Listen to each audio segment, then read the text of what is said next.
एक गांव में रोहित नाम का लड़का रहता था। वह अपने दादाजी के साथ कुएं से पानी लाना सीख रहा था।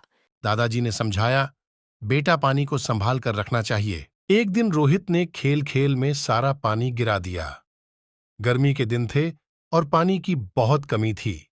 रोहित को फिर से कुएं से पानी लाना पड़ा।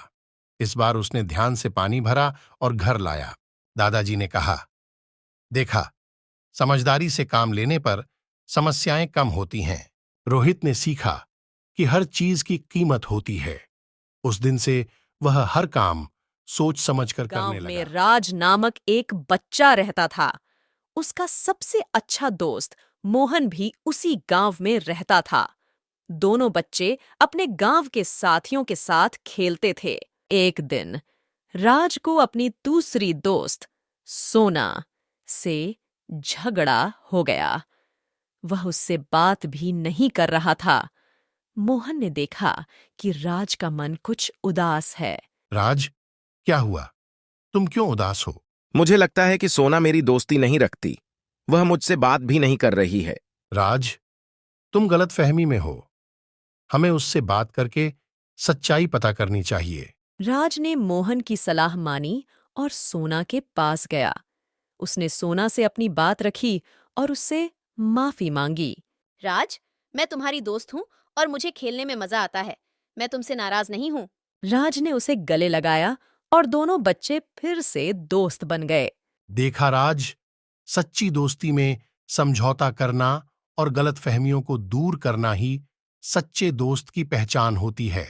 राज ने मोहन को धन्यवाद कहा और तीनों बच्चे खुशी खुशी खेलने लगे। बात है, एक गांव में एक गरीब लड़का रहता था।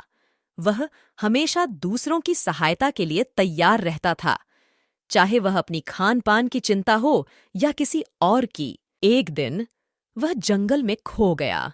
उसने भटकते हुए एक बूढ़े आदमी को देखा। आपको क्या चाहिए बाबा? इतने घने जंगल में क्या कर रहे हो बाबा? मुझे रास्ता नहीं मालूम। मैं अपने घर जा रहा हूं पर रास्ता भूल गया हूं। ठीक है, मैं आपको आपके घर तक छोड़ दूंगा। बूढ़ा आदमी बड़ी खुशी से लड़के के साथ चला। अंत में बूढ़े आदमी अपने घर पहुंच गया। धन्यवाद बेटा, तुम्हारी मदद का आभारी हूं। कोई बात नहीं बाबा, ये मेरा फर्ज था। बूढ़ा आदमी अपने घर में पहुंच गया और लड़का वापस अपने गांव की ओर चला गया। लड़के ने सहायता करके यह सिखाया कि हमें दूसरों की मदद गांव करना में चाहिए। एक समझदार और संवेदनशील बहू थी जिसका नाम गीता था। वह अपने पति और ससुराल वालों के साथ संयम से जीती थी। गीता, तू कितनी समझदार है। मैं खुश हूं तुझ पर। धन्यवाद माँ। मैं चाहती हूँ कि सभी खुश रहें। तू अपने काम में होशियार है और हमेशा सबका ध्यान रखती है। मुझे बस यही सिखाया गया है माँ। एक दिन सास के दोस्त का बेटा विवेक शहर से आता है और गीता को पसंद कर लेता है। उनकी शादी का फैसला होता है। गीता, हमें विवेक के साथ तुम्हारी शादी की बात करनी है। मुझे जो सही लगे मैं वही करूंगी माँ। मैं तुम्हें खुश देखना चाहती हूँ बेटा। गीता और विवेक की शादी होती है और गीता अपने नए घर में जाती है। गीता, तुम्हें नए घर में कैसा लग रहा है? सब ठीक है माँ, मुझे यहाँ अच्छा लग रहा है। तुम्हें कोई समस्या हो तो हमें बताना बेटी। धन्यवाद माँ, जरूर बताऊंगी माँ।